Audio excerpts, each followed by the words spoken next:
함께 하실 성경은 로마서 5장 18절에서 19절입니다. 함께 읽겠습니다. 시작. 그런즉 한 범죄로 많은 사람이 정죄에 이른 것 같이 의의 한 행동으로 말미암아 많은 사람이 의롭다 하심을 받아 생명에 이르렀느니라. 한 사람의 순종치 아니함으로 많은 사람이 죄인 된 것 같이 한 사람의 순종함으로 많은 사람이 의인이 되리라. 아멘. 민주는 형만 잡으러 계속 다녔고 혜린이는 굉장히 가성비가 높은 삶을 사네요. 맨 마지막에 딱 올라와서 엔딩만 딱 같이 하고 그 아이들의 이런 모습을 볼 때마다 동일하게 느끼시지 않을까 싶은데요.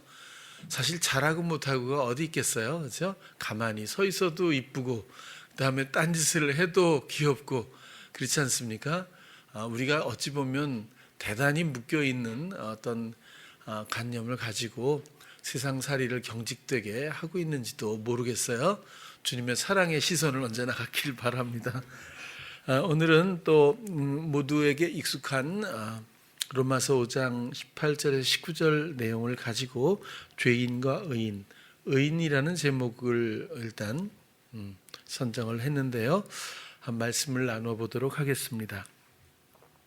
우리가 살면서 가장 흔하면서도 좀 문제라고 느끼는 부분이 저는 가끔 우리가 하나님은 분명히 계시고 또 그리스도께서 하나님이 이 땅에 죄의 형체로 오셔서 우리들의 영적이고 육적인 모든 일들을 담당하신 것도 분명하고 그리고 그분이 그냥 이런 이론과 지식으로 남아 있는 것이 아니라 사람의 마음에 계셔서 언제나 그쪽에 하나님께 대한 관심과 그리고 뭐 감각을 드리려고만 하면 그러면 대신에 그 마음에 아무것도 없을 때에 누구나 어떤 사람이라고 해도 어떻게 살았는지에 상관없이 모두가 감각할 수 있고 또 그분을 느낄 수 있고 이런 아주 확연하고 가장 실질적인 진리가 사람 안에 있습니다. 그럼에도 불구하고 우리는 신앙생활을 하면서 사회생활과 상당히 썩어질 것과 썩지 않을 것의 모호한 그 혼합과 같은 그런 어떤 불분명한 신앙을 느낄 때가 전 많이 있다고 봅니다. 물론 이것은 다 시험에 의해서 사단에 의해서 그렇게 형성된 것이겠지만 우리는 이런 것들을 분별하고 그리고 명백하게 또 선명한 우리의 마음의 입장을 가지고 있어야 한다라는 의미에서 오늘 말씀을 시작해 봅니다. 지난주에도 추상적인 신앙 또 혹은 뭐 실제적인 신앙 이렇게도 말씀을 드린 적이 있는데요. 추상적인 신앙은 내 안에 항상 있고 살아계신 하나님과의 이런 교감 없이 자신의 생각을 기반으로 믿기 때문에 불분명할 수밖에 없다는 거죠. 더 어려운 건 그런 신앙 가운데 있으면서도 본인은 안전하고 또 잘 예수님을 믿고 있다고 생각하게 하는 그런 무언가 최면 같은 것들이 있는 것 같아요. 이런 생각들이 성도들의 삶의 마음에 생각보다 상당히 뿌리가 깊게 내려져 있지 않을까 그런 생각을 해봅니다. 사단은 교회 다니지 말라고 한 적은 없을 거예요. 근데 교회를 다니면서 대신에 자신의 생각대로 혹은 사회적인 문제들과 적절히 혼합하고 또 옳고 그름이라고 하는 도덕적인 어떤 의지를 가지고 하나님을 재해석하면서 결국 썩어질 것으로 멸망으로 사망으로 죄 가운데서 마무리할 수 있도록 열심히 또 돕고 있다고도 생각을 해봐요. 성경의 많은 구절조차도 많은 사람들이 대강 혹은 자신의 생각대로 흘려 듣거나 그렇게 이해하는 경우가 너무너무 많다는 걸 제 제가 예수를 믿고 또 신앙생활을 해오면서 어려서부터 그런 것들을 상당히 많이 발견할 수 있었어요. 뭐 로마서 10장 13절 너무 잘 아시겠지만 누구든지 주의 이름을 부르는 자는 구원을 얻으리라, 이런 설교도 참 많이 들었어요. 근데 대부분은 이렇게 교회에 나와서 성도가 교인이 되고, 그리고 우리가 뭐 기도할 때 우리는 안 하지만 주여 삼창이라든지 주여라는 어떤 이런 주님에 대한 이름을 부르는 이런 신앙생활 가운데 있다면 그러면 천국에 갈 거야 라는 정도로만 저는 짐작으로 생각을 했어요. 그런데 어찌 보면 또 다른 구절을 성경에 보면 주여 주여 하는 자마다 다 하나님의 나라에 들어갈 것이 아니다. 이건 예수님이 직접 해주신 이야기예요. 그러면 도대체 그러면 경계가 무엇이고 기준은 무엇일까 생각해 보지 않을 수가 없는데 대부분은 생각을 안 하는 것 같아요. 누구든지 주의 이름을, 주님은 뭐 다 아시잖아요. 다시 찾아봐도 퀴리오스라고 하는 단어는 통치자, 하나님 혹은 권위에 있어서 최고 이렇게 돼 있어요. 그러니까 하나님, 나의 정말 주인님이죠. 주님이라는 것들이 먼저 성립이 되고 이해가 되어야 합니다. 그리고 그분의 이름, 이것은 오노만데 기노스코에서 파생되었다고 설명드린 적이 있어요.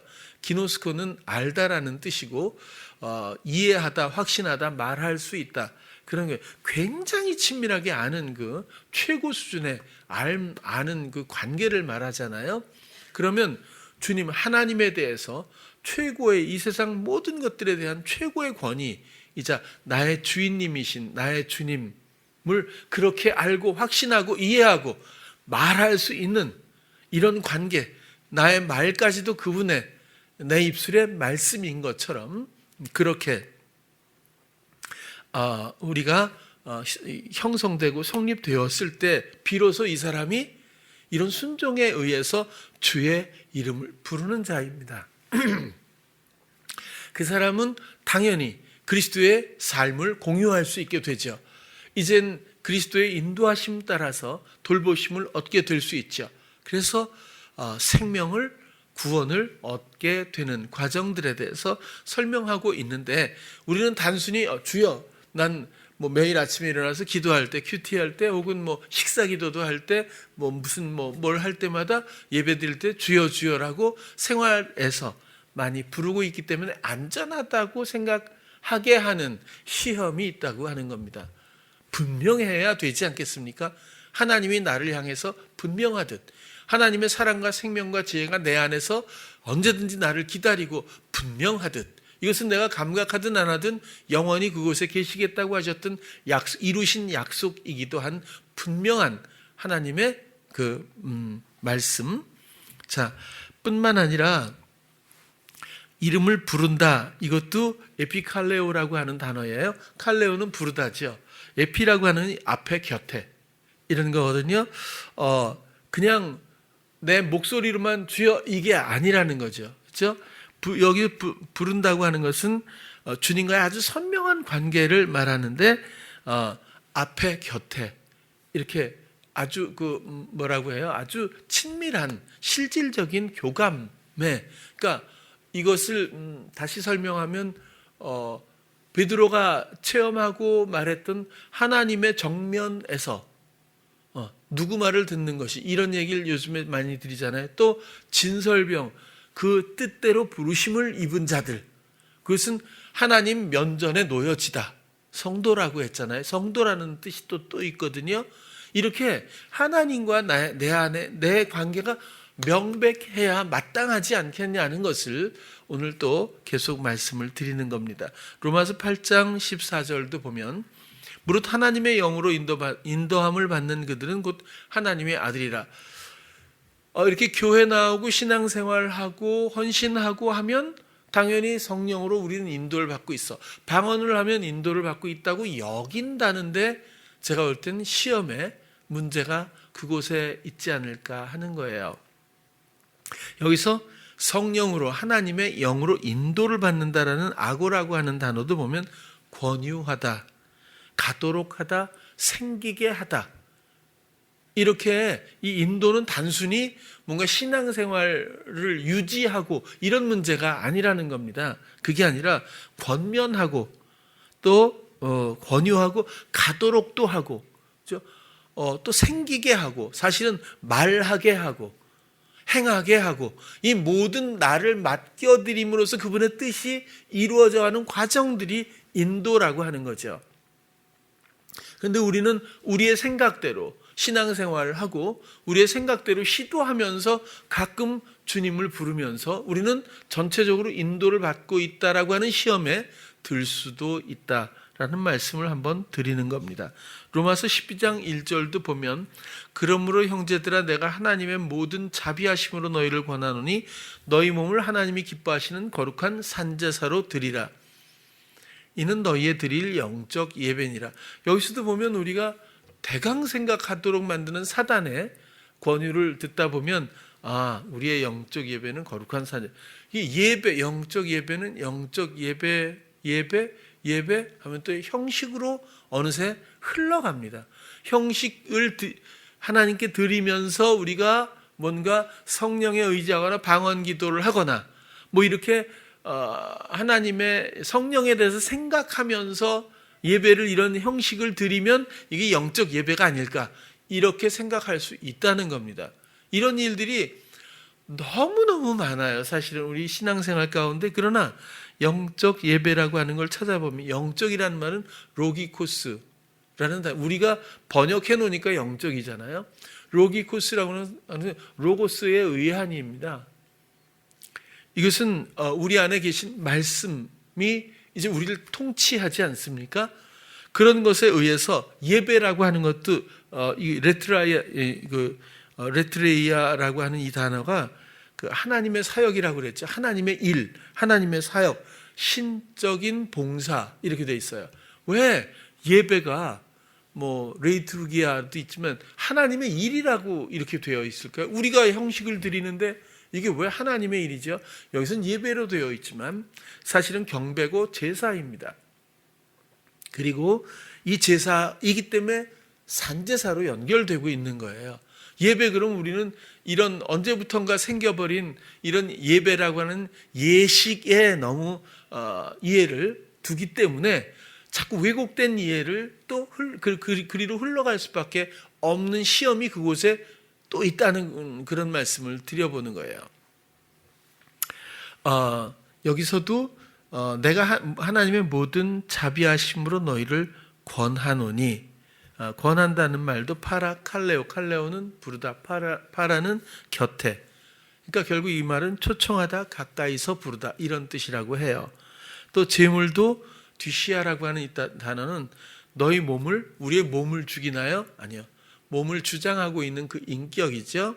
그 마음 이런 것들을 하나님이 기뻐하시는 제사로 드리라. 제사, 희생, 제물 혹은 살해하다 이런 뜻이 있어요.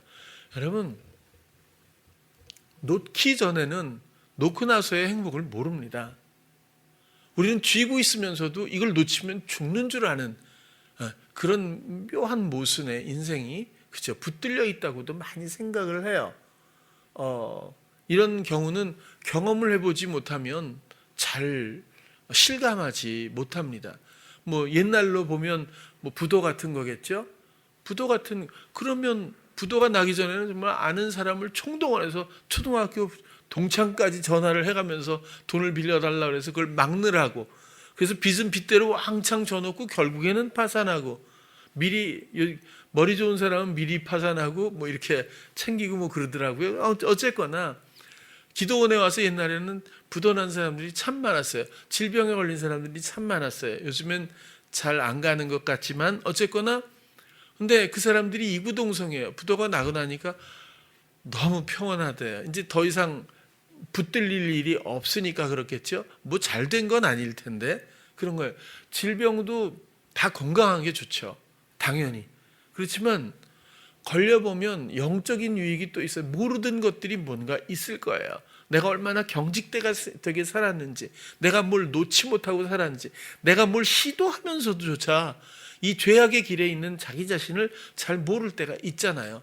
그런데 이제 삶에 대한 미련이나 혹은 여지가 남지 않은 그 순간쯤 가면 이 모든 것들을 사단도 손을 놔주는 것 같아요.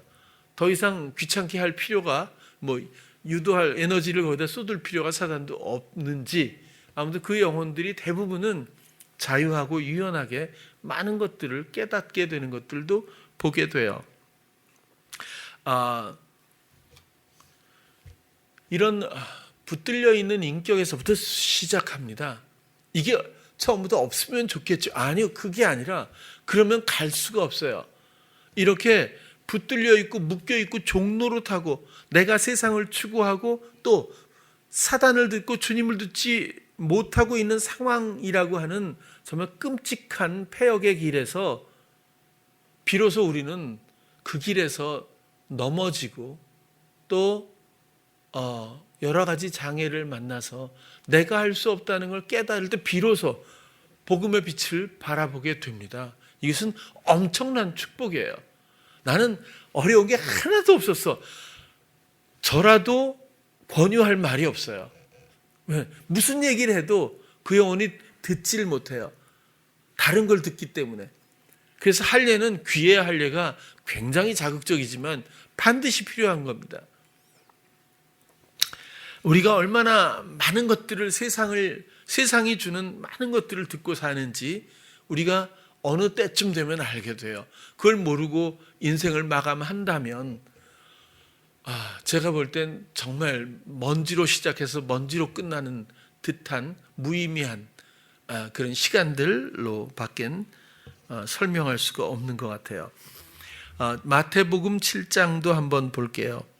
21절 보면 나더러 여기 있네요. 나더러 주여 주여 하는 자마다 천국에 다 들어갈 것이 아니고 다만 하늘에 계신 내 아버지의 뜻대로 행하는 자라야 들어간다. 아버지의 뜻대로 행하는 자, 이것도 오해의 소지가 얼마든지 있습니다. 어떻게 하는 게 아버지의 뜻대로 하는 걸까요? 어떤 분은 성경에 있는 대로라고 말할 수 있어요. 그러나 그것은 여기서 설명하는 것과는 좀 다르다고 봅니다. 성경은 이런 얘기도 있고 저런 얘기도 있으니까 조금 전에 지금 주여 주여 하는 자마다 천국에 들어갈 것이 아니니까 주여 주여 하는 것으로 보장이 안 된다 그러는데, 아까 읽었던 것은 주의 이름을 이렇게 주여 주여 부르는 자마다 구원을 얻는다. 그럼 도대체 어디에 기준을 두어야 하죠? 성경은 그런 것들을 가르쳐 주진 않아요. 모든 정황과 모든 하나님의 약속과 말씀과 그리고 말씀을 구원에 대한 예수 그리스도에 대한 이런 모든 약속의 그 기록을 한 거죠. 하늘에 계신 내 아버지의 뜻대로 행한다고 하는 것을 어떻게 설명할 수 있을까? 신앙생활 열심히 헌금도 하고 헌신도 하고 봉사도 하고 또 지켜야 하는 여러 가지 작은 룰까지 주일 성수 또 있죠? 있겠죠. 여러 가지 그런 것들 빠지지 않고 그런 건 아니죠. 아시죠? 아버지의 뜻대로 하려면 순간마다 내 뜻을 접어야 합니다. 그렇죠?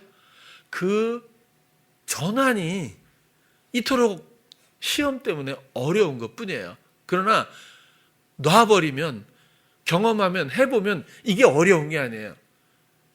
그곳에서 빛을 알게 돼요. 그곳에서 평강이 진정한 가치, 의미를 알게 되고 기쁨이 있어요. 내가 쥐고 있던 것과 전혀 다른, 그것으로 끝내 얻을 수 없는 전혀 다른 세상에 여러 가지 유익들이 있지 않습니까? 여기서도 하나님의 뜻이 딜레마인데 결정, 선택, 의지예요. 그러면 뜻대로 해야 된다고 하는 것이 그럼 뭐죠? 순간에 내 생각대로 표현하는 것이 아니라 주님의 생각대로. 그러니까 우리에겐 내 생각이 중요하지 않아요. 우리의 생각은 주님을 향하기 위해서 있다고 그랬잖아요. 그 영적 영감이 주어진 거니까 창세기에서도 보면. 그러면 마음도 마찬가지예요. 마음에서 뭔가 느껴지고 바라는 것들이 형성되거든요. 나도 모르는 사이에 이미 형성되어 있는데 거의 유전처럼 본능처럼 이미 내 마음에 원하는 것들이 시도를 유도하고 있어요.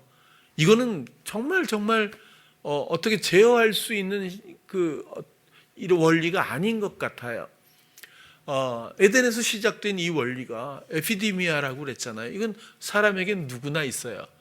이걸 잘라버리는 게 마음의 할례라고 또 말씀드렸죠.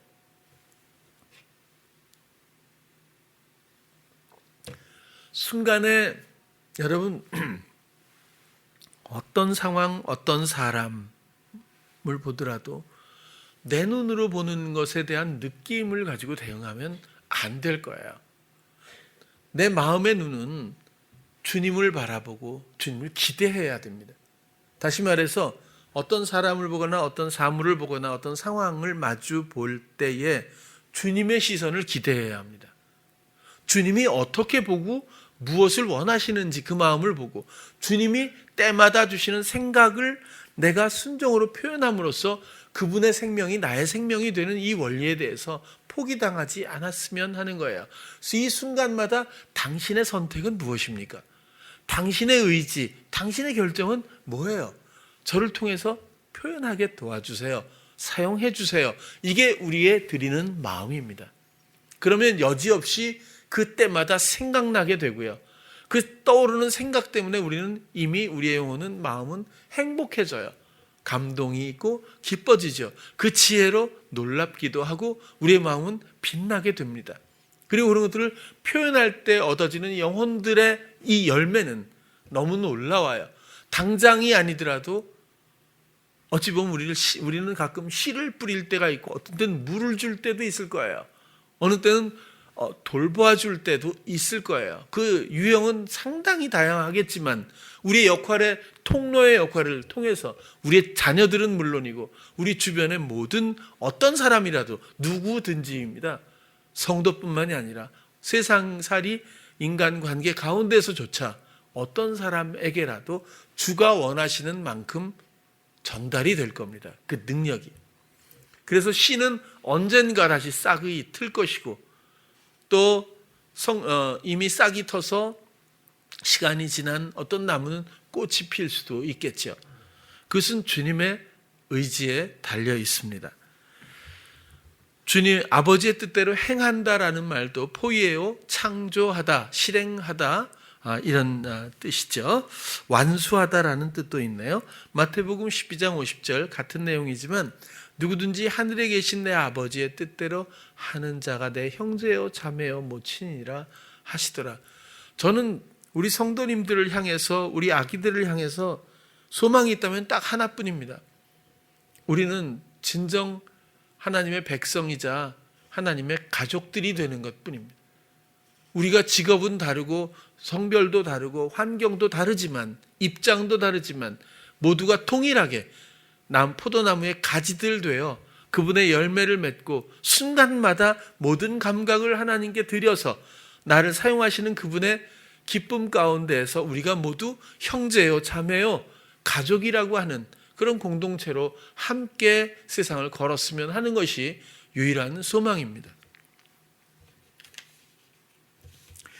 나는 진짜 진정으로 산제사를 드린 사람인가 하나님 앞에, 이런 것들이 저는 당연히 확인되어야 한다고 생각을 해요. 또 나는 아버지의 결정과 이 선택을 순간마다 경청하고 순종하고 있는가, 내 삶을 돌아봐야 한다고 생각이 들어요. 아니면 가족이 아니라고 하는데 어떻게 대응하실 거예요? 나는 하나님의 가족인가? 정말 중요한 질문이 아닐 수가 없고요.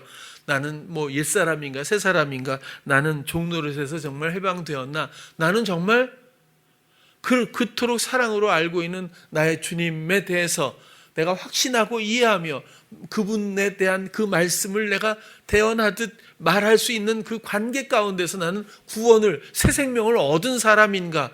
이런 것들이 얼마나 당면된 중요한 문제입니까? 이것이 복음이기 때문에 그렇습니다. 이것을 그리스도께서 이루시고 이제 사람의 마음속에서, 마음 안에서 언제나 계시거든요. 오늘 찬송가도 보면 내 마음의 주여 소망 되소서, 지혜의 주여 말씀으로서 언제나 내 안에 계십소서. 주는 내 아버지 나는 아들, 주 안에 내가 늘 살고 지고. 여러분 찬송 하잖아요, 그렇죠? 마음으로 정말 듣고 노래하나요? 그러시겠죠, 이제는? 그러시길 바랍니다. 그냥 빈말처럼 우리 진심의 마음을 담지 않고 하는 그런 찬양이나 기도 혹은 평상시의 말이 아니라 우리의 온 마음을 주께 드려 주님의 선택과 그 결정, 의지가 우리의 삶에서 표현되었으면 하는 그런 소망을 또 갖습니다.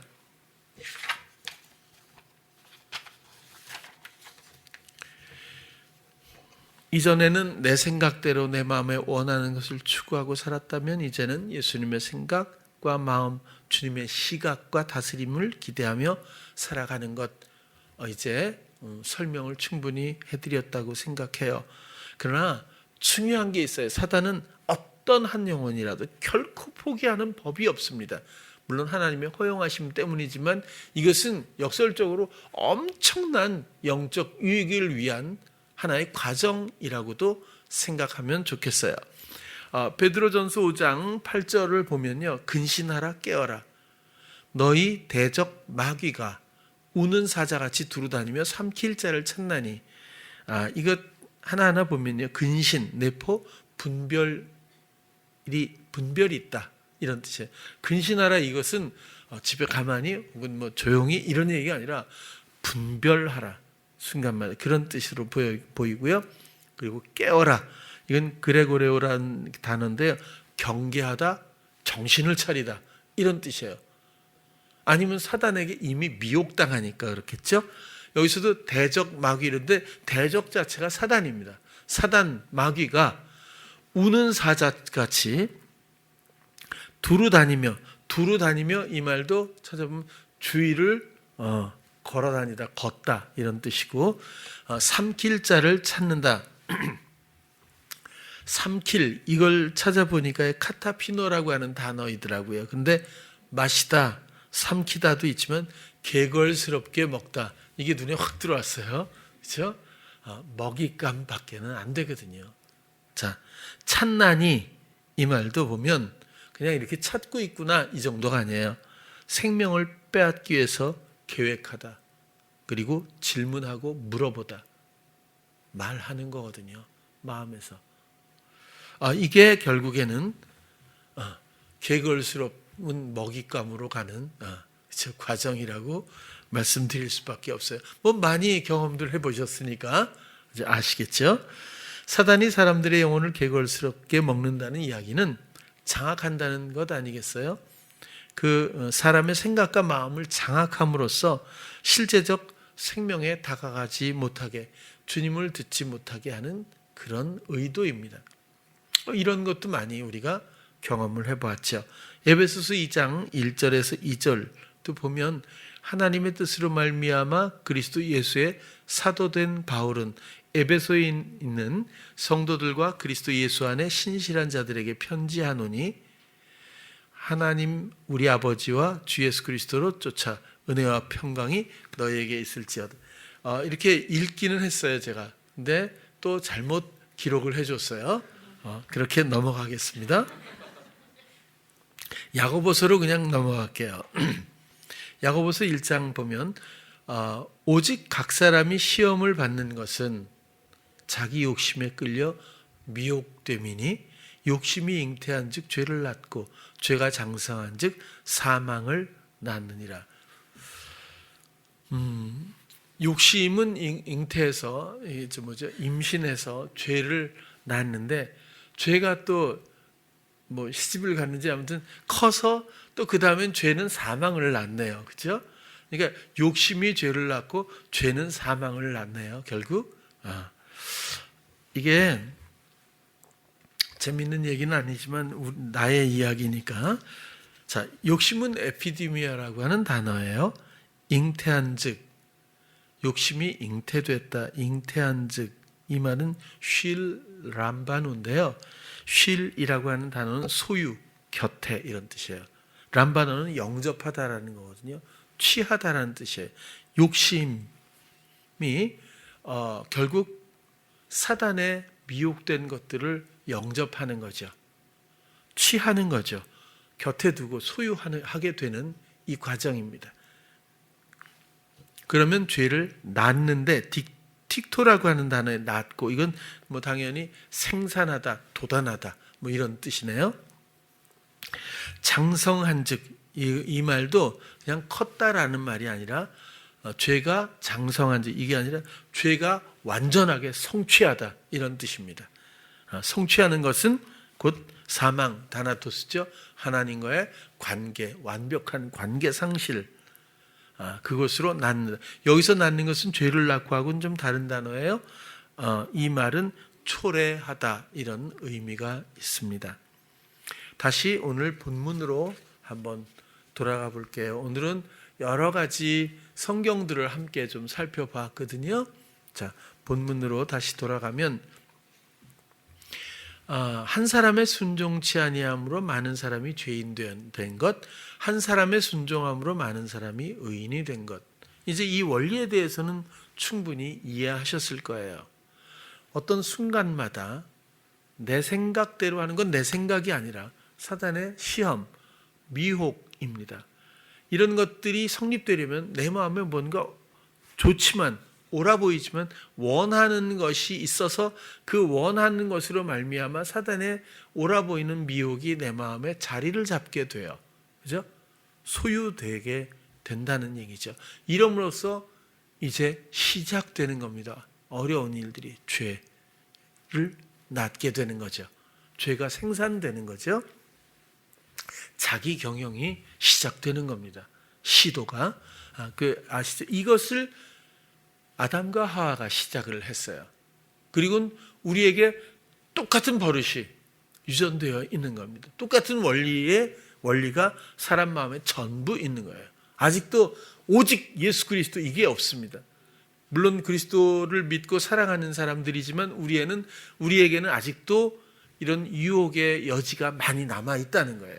그럼에도 불구하고 그래서 그렇게 마음의 원함으로, 생각의 부추김으로, 이런 것들로 인해서 우리 끌려가듯 시도하면서 사는 사람이 죄를 낳는 것과 같이 그 사람을 죄인이라고 정리해주고 있는 거고요. 한 사람, 예수 그리스도의 순종하심으로 많은 사람이 의인이 되었다. 예수 그리스도의 순종이 나의 순종이 될 때의 얘기입니다. 예수 그리스도와 순종하심으로 무조건 모두가 의인이 될 수가 없잖아요. 똑같아요.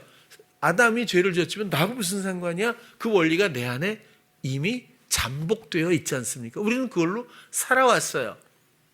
그러나 이것은 패역하고 죄고 고통이고 절망이라는 것을 인생 가운데서 간혹 경험하게 됩니다. 그래서 우리는 마음의 가난을 얻게 되고 비로소 다른 필요를 알게 되죠. 그래서 우리 마음 안에 주님께 관심을 갖게 되고 주님을 알게 되고 접속하는 순간 또 다른 세계에 대한 입문이 시작되고, 그리고 우리가 얼마나 속아왔었나라는 데 모든 이해를 성령께서 알게 해주신다는 거예요.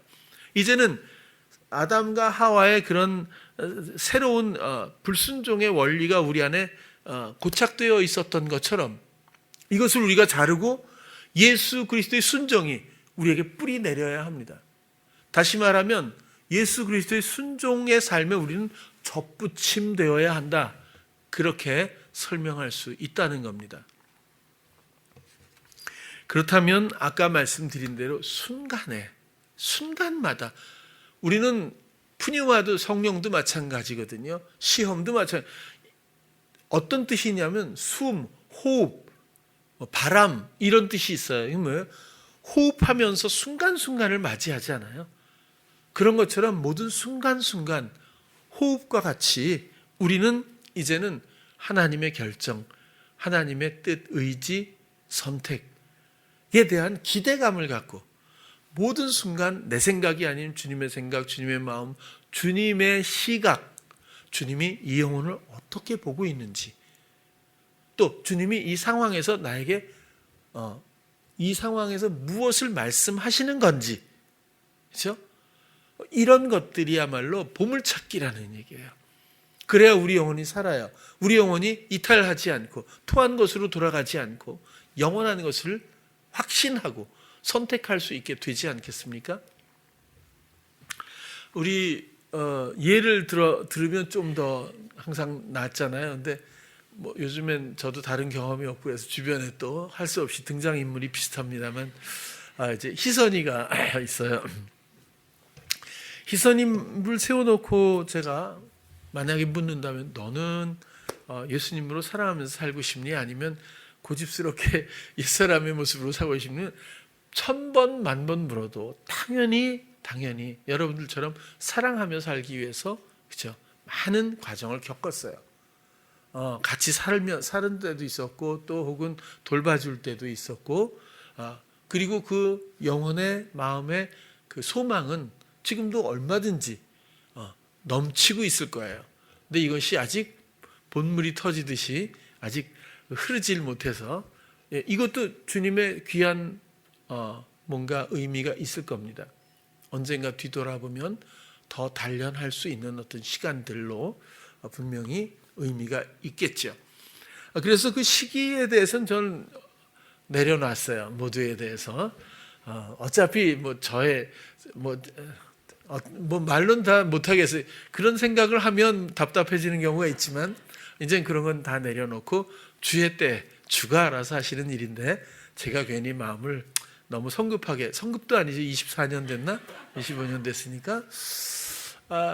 그런데 희선이는 혼자 자랐잖아요. 그러니까 혼자 하나 키우는 자녀가 하나인 사람들, 부모님들은 정말 제일 중요한 게 친구가 돼주는 거예요. 친구 없이 혼자 자라잖아요.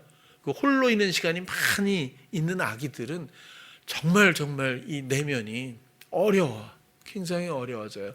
주님이 친구인 걸 발견하기 전까지는 상당히 결여된 삶을 살 수도 있어요. 그래서 부모님이 친구가 돼줘야 돼요.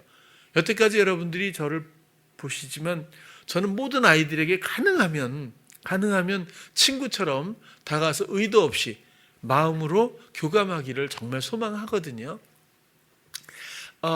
그래서 희선이가 자기 홀로 크면서 생각이 엄청 어마어마해요. 그러니까 무슨 일이 있으면 객관성을 갖고 대화하고 소통하기보다는 자기 생각이 많겠죠. 다 비슷해요. 그죠? 근데 그렇게 하다 보면 오류가 납니다. 이제 이게 예를 들어서 아침에 탁 가서 희선이가 김치를 이제 썰어야 돼. 그러면 왜 그거 안 갖고 왔니? 이러면 카트가 없어서요. 이렇게 그냥, 그럼 카트는 왜 없어? 딴 사람이 써서요. 이런 게 계속, 그러니까 이유가 있어요. 근데 본인은 이유가 있어요. 딴 사람이 보면 그냥 갖고 와서 하면 돼. 이렇게 이 격차가 있는 것 같아요. 근데 또 성권이는 그걸 못 봐요.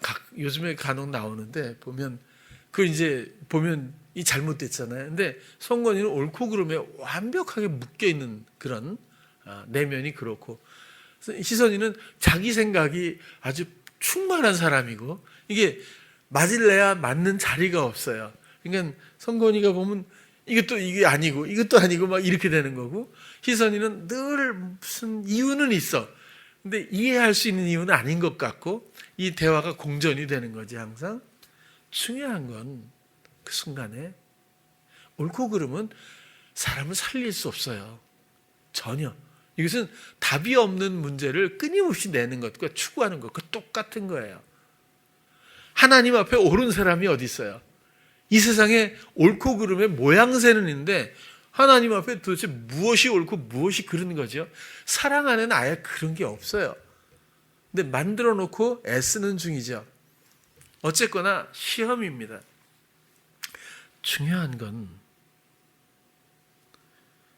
그 두 사람이 있다고 봐요. 그러면 두 사람 다 그 순간에 주님이 없어서잖아요. 주님이 있어야 한다는 뜻은 뭐냐 하면, 순간에 내 생각이 아니라 주님의 생각, 나의 모든 생각은 당신을 생각하기 원해요. 그래서 나에게 생각을 주셨잖아요. 이런 최소한의 정해진 나의 어떤 확신, 고백이 있어야 되지 않겠어요? 마음에 정한 마음이 그렇게 해야 하고, 또 만약에 성권이가 희선이를 보더라도 뭔가 좀 오류가 좀 있어. 그래도 주님, 주님이 희선이라고 하는 한 사람의 영혼을 바라보는 그 마음이 먼저, 이게 전부라는 뜻이에요. 이게 없으면 누가 옳아도 옳은 게 아니고 누가 잘못해도 잘못한 게 무슨 의미가 있겠어요. 또 잘못이라고 하는 것은 냄새 같아서 요거를 만약에 그러면 그 다음에 잘했어. 그럼 다른 거는 또 문제가 또 나와요. 왜? 홀로 생각에만 빠져 있다 보면 오류는 계속 나오게 돼 있어요. 그럼 다니면서 이거 저거 이렇게 해도 이 레퍼토리는 끝이 없을 거예요, 아마. 그래서 안 된다는 거죠. 이런 방식으로는 서로가 파괴될 뿐이에요. 그게 아니라 이 순간 주님의 시각이 중요해요. 앞에 있는 한 영혼을 나의 선입견이나 나에게 미혹으로 올라오는 이 생각에 따라서 이미 내 마음에 어떤 원하는 기준을 가지고 대응하는 이 옛사람을 산제물로 드리고, 그리고 주님이 이 영혼을 어떻게 바라보시고 나에게 무엇을 표현하기를 원하시는지를 당연히 물어야 한다는 뜻입니다. 생각나게 하시거든요. 저는 한 번도 잘못해서 저한테 혼난 사람이 없다고 말씀드렸잖아요. 그래서 훈련이라고 말씀 또 드리는 거예요. 이렇게 묶여있는 사람이 스스로를 깨닫고 그것을 버리고 주님을 사랑하는 그 영혼으로 제가 중보하고 돕기 위해서 저의 역할을 저는 감당해 오는 거예요. 그래서 희선이가 그때도 그랬잖아요. 하나를 놓는데 1분이 넘었나? 김치를 하나 딱 놔도요, 호일에 이렇게 놓으면 한 번, 두 번, 그렇죠? 무슨 생각 중에 있겠죠? 세 번 놓고 좀 많은 것 같아요. 그러면 또 이쪽으로 놓고, 그다음에 보고 좀 이뻐야 될 것 같아. 이쁜 거 좋아하는 것 같아. 또 이쁘게 딱 놓고 딱 놓으면 1분 몇 초 걸리는 것 같아. 제가 볼 때. 내가 막 재봤거든요. 몰래 뒤에서. 근데 저렇게 하면 어떡하지? 그럼 내가 재봤 1시간에 몇 개를 놓을 수 있을까? 이런 것도 재봤어요. 그래서 이제 나중에 다가가서 이제 얘기했죠. 희선하게. 얘기하니까 네, 한번 놔봐. 그러면 그래서 또 한 2번인가를 놓더라고요. 그러니까 20몇 초인가 20초 든가 이렇게 걸렸어요. 그래서 그러지 말고 한 번에 놔봐. 그랬더니 한 번에 놨어요. 근데 또 모양이 안 좋으니까 조금 이렇게 해서 10몇 초인가 걸렸어요. 희선하지만 여기서부터 생각해서 한 번에 딱 놓으면서 모양이 딱 이쁘게 되도록 이걸 놓으면서 이쪽으로 가면서 미리 생각해서 이쪽에 집을 때 집게로 이렇게 딱 해서 이렇게 딱 놓고 이렇게 딱 놓는 거야. 해봐야 돼. 7초에 하더라고요. 그러면 제가 옆에서 계속 이거 해줬거든요. 이거 재는 거. 그러면 기분은 안 나쁠 것 같아. 왜? 자기가 이 정도로 할 수 있다는 거 자기도 알잖아요. 그러니까 왜 이렇게 느리게 할 수밖에 없는지에 대해서 스스로 편안하게 자각할 수 있잖아요. 그렇죠? 그러면 그렇다고 사람이 안 변해요. 근데 그 다음에 비슷한 문제가 있을 때 또 다시 얼음이 녹아가듯이 또 스스로 자각하게 될 거라고요. 내가 또 성향적으로 이럴 수도 있구나.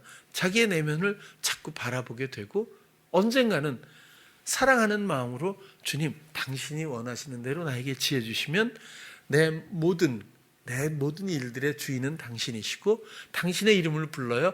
당신을 말할 수 있게 하시고 당신을 행할 수 있도록 당신의 뜻을 내가 실행할 수 있도록 나를 붙드시고 선용해 주세요 라는 마음으로 견고하게 서는 날이 오지 않을까라는 기대감으로 해보는 거예요.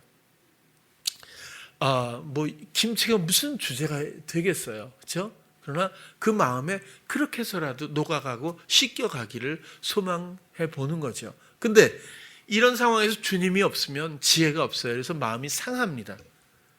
파괴되거든요. 근데 똑같은 얘기를 해도 주님으로 하면 그 마음이 행복해집니다. 그리고 씻겨져 가죠. 언젠가는 주의 때에 꽃이 필 거라고 생각을 하는 거예요. 언젠가는 기쁘게 산제사를 드리고, 그죠? 그냥 주여가 아닌 정말 하나님의 선택을 기쁘게 실행하는 하나님의 가족으로서 세워질 때가 올 거라는 소망으로 해보는 거죠. 근데 주님의 생각 구하지 않고 그 마음 분별치 않고 주님의 시각 없이 내가 옳다고 생각하는 것을 요구하면 그 영혼을 죽이는 겁니다. 사단은 지휘를 하고 기뻐서 박수를 치고 있는지도 모를 거예요. 서로 찌르고 또 상처를 주고 있기 때문에 그럴 거예요. 여러분, 그렇다고 또 잘못했구나라고 하는 그런 생각 하면 안 돼요. 이게 잘못으로는 해결할 방법이 워낙 없고, 우린 다 일그러져 있거든요. 그곳에서부터 우리는 다 어둡거든요. 그곳에서부터 우리는 생명을 모르는 사람이었거든요. 그곳에서부터 우리는 죄의 길, 죄인의 길 위에 있었거든요. 그곳에서 우리는 빛과 생명과 사랑과 지혜와, 그렇죠?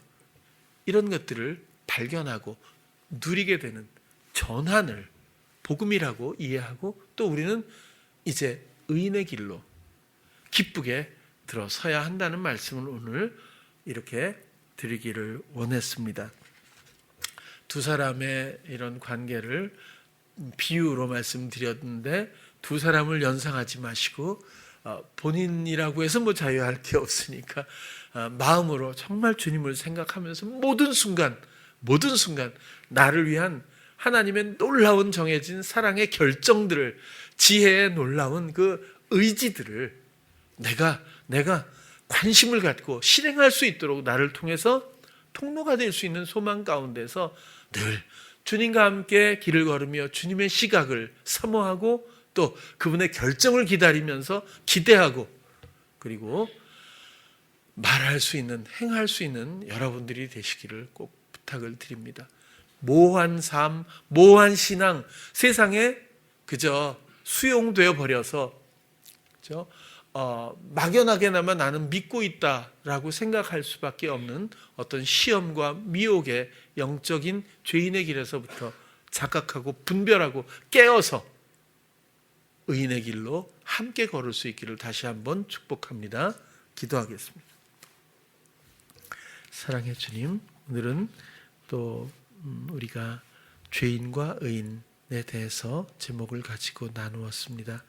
우리가 막연하게 주님을 사랑하고 있다고 생각하고 막연하게나마 주님을 믿고 있다고 생각하는 시험들이 너무나 많이 있습니다. 그러나 나의 정한 마음을 하나님께 드려서 모든 순간마다 주님의 생각, 주님의 마음, 그리고 주님의 시선을 기대하며 다스림을 행할 수 있는 우리가 되기를 원합니다. 서로를 중보하고 씻기고 위로하고 권면하며 서로를 향해서 하나님의 놀라운 사랑의 섬김들이 충만한 우리 성도님들, 또 우리의 교회가 되게 하여 주시옵소서. 예수님 이름으로 기도드렸습니다. 아멘.